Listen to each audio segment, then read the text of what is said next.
Field hockey has become more than just a game to the Sacred Heart Division I field hockey program. Hardships have impacted these student athletes in many ways, but a common ground that they have found is to work harder each day for those that mean the world to them. The SHU field hockey head coach, Sydney Vandermeer, was diagnosed with stage 4 colon cancer in early March of 2023.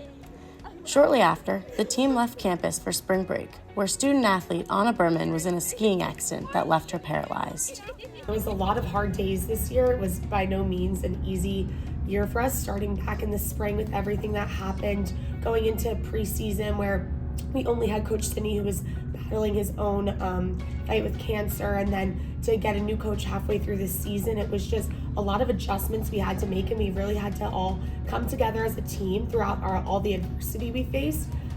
Coming back to campus and field hockey without Anna or their coach, the Sacred Heart field hockey team handled these hardships in the only way they knew how: being together, standing by one another, and being there for each other anytime someone was having a bad day. So the way that our team handled our hardships wasn't anything crazy. We just really leaned on each other and gave each other as much support as we could.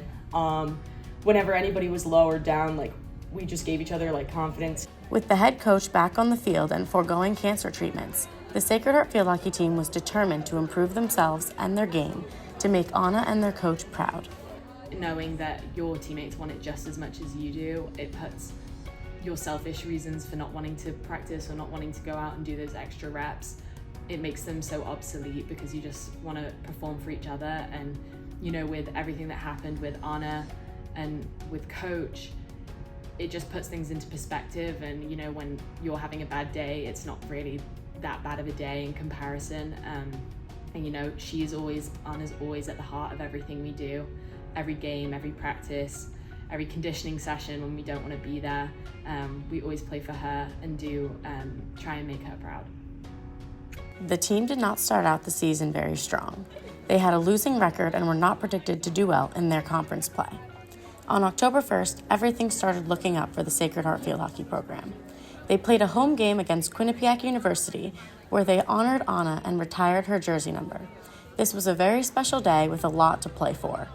They beat Quinnipiac 2-1 for the first time since 2008. This team is honestly filled with so many strong girls, and I was so proud to look at each and every girl and see the way that they handled hardship, and we honestly just leaned on each other, and we're so close, so it just made us that much closer. From this point forward, the team knew that they were capable of making a statement this year, and it lit a fire under the team to make their coach and teammate proud. I think we've really used her accident as more of a positive than something so negative. As bad as the accident was and as bad as it is for her, I think we've all grown and used her to push us to be the best versions of ourselves and to push ourselves and play for her and just represent everything that she would want us to be as a program. After the hardest fought regular season that Sacred Heart field hockey has seen in years, they entered the NEC tournament as the number 3 seed. Full of excitement, the team went into the weekend with a 4-game win streak, playing in the semifinal game against St. Francis University, who they had beat 2-0 the previous weekend for their final regular season conference game. I built the schedule the last few years to make it hard, to challenge us, to see where we can fix our mistakes and see how we can improve and get better. And as the season went on and the games we played, you could see the team finding the right connections on the field, finding the right connections off the field. They actually led to success, and then obviously we won the championship on that. Double overtime is what it took for the Sacred Heart field hockey team to beat St. Francis and move on to the championship game. Playing Wagner, the team with home field advantage, the team had never experienced anything like this in their collegiate careers. Going into yet another sudden death overtime game, Sacred Heart scored, ending the game 1-0 to win the NEC championship. Honestly, it just meant the absolute world to us. As a team, we've been working so hard for so many years, and to finally see that put into fruition was just so satisfying, and I couldn't be more happy for me and my teammates for what we were able to accomplish this year. You had the spark, you had this fire in your eyes that you wanted the tournament. So I trusted you, I put all my trust and belief in you guys, and you guys really did it. all the hard work that we put in from the beginning of August up until like then was all worth it.